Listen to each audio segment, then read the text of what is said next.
So you're now learning about independent variables and dependent variables. Basically, when you are doing a graph or when you're comparing two different variables and one depends on the other, okay? So let's just look at this graph.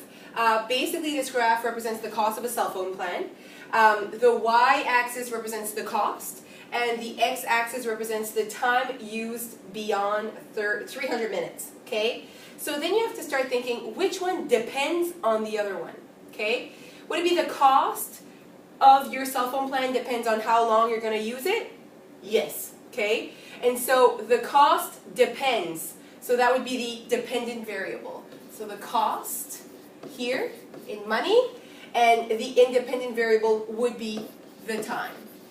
I'm sure your teacher also told you that the x-axis most of the time is the independent variable. All right, there are a little amount of examples we can give you where it's not, but most of the time it is. All right, but check it out before. Okay, another type of example I can show you is a scenario. All right, and so if I say the time you use your barbecue and the amount of propane you have, okay? So this is actually perfect because you see that often a lot of kids would also see time as being always the independent, but here the time you would use your barbecue does depend on the amount of propane you have, all right? So if the time depends, the time is the dependent variable, okay? And the independent variable is the propane that you have.